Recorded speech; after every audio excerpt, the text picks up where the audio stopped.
नव्या खुश थी क्योंकि तय हो चुकी थी उसकी शादी, लेकिन कोई था जो चाहता था उसकी बर्बादी। ड्रिंक में नशे की दवाई मिलाकर किसी ने उसे बेहोश कराया।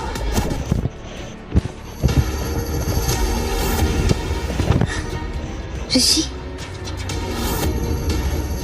उसे महसूस हुआ कि ऋषि की उंगलियां उसके बालों में घूम रही है।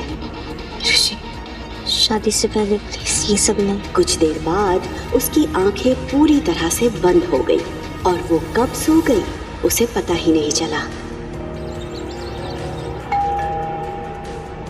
अगली सुबह नव्या का सर इतना भारी था कि उसकी उठने की हिम्मत नहीं हो रही थी। अगले ही पल फिर से डोरबेल की आवाज आई।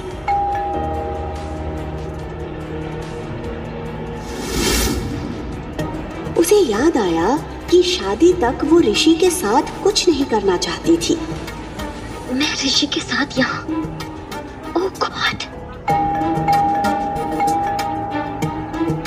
ऋषि प्लीज देखो दरवाजे पे कौन है। कुछ देर तक उसने ऋषि का इंतजार किया, पर जब वो नहीं आया तो नव्या खुद ही दरवाजा खोलने के लिए उठ गई।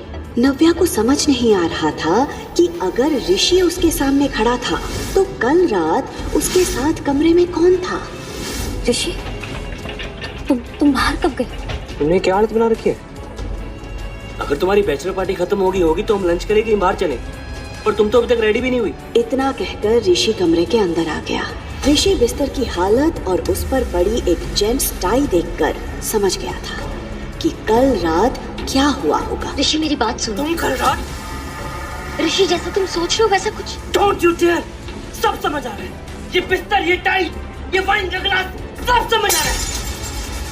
2 दिन में हमारी शादी है और तुम कल रात हो किसी और के साथ। नहीं ऋषि, ऋषि मेरी बात सुनो। मैंने कुछ गलत नहीं किया ऋषि, शायद कुछ गलतफहमी हुई है। ऋषि! नव्या चिल्लाते हुए नंगे पैर ऋषि के पीछे दौड़ रही थी, लेकिन ऋषि ने उसे एक बार भी पलटकर नहीं देखा। वो सीधे अपनी गाड़ी में बैठकर वहां से निकल गया। उसने तुरंत टैक्सी किया और ऋषि के पीछे चली गई। लेकिन सिन्हा पैराडाइज में उसका स्वागत एक जोरदार थप्पड़ के साथ हुआ। बेशर्म! मुझे शर्म आती है कहते हो कि तुम मेरी बेटी हो। शेखर के ठीक बगल में ऋषि खड़ा था, जिसे देखकर नव्या समझ गई थी कि उसने सब कुछ घर में बता दिया है। पापा, ये जो कुछ भी हुआ ना, इसमें मेरी कोई भी गलती नहीं है। तुम भी अपनी माँ की तरह ही निकली, शेमलेस। अरे पहले उसने शेखर को चैन से नहीं जीने दिया और अब तुमने। क्या कमी रह गई थी ऋषि में जो तुम्हें किसी और के पास जाना पड़ा? अरे माँ, कम से कम आप तो बस करिए ना। पापा की तबीयत खराब हो रही है, इनका ध्यान रखिए। पापा।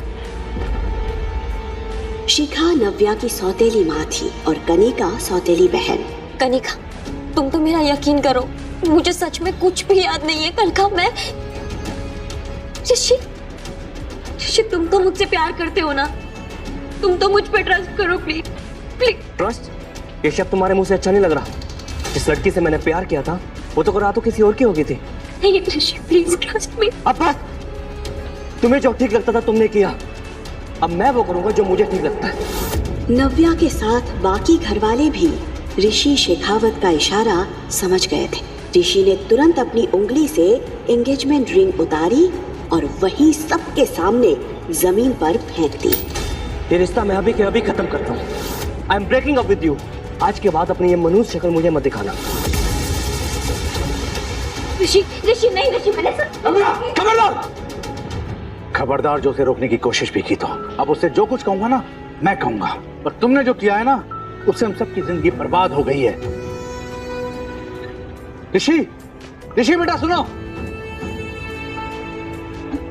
प्लीज मेरा यकीन करो, मुझे कुछ ध्यान नहीं आ रहा है। मैं सच में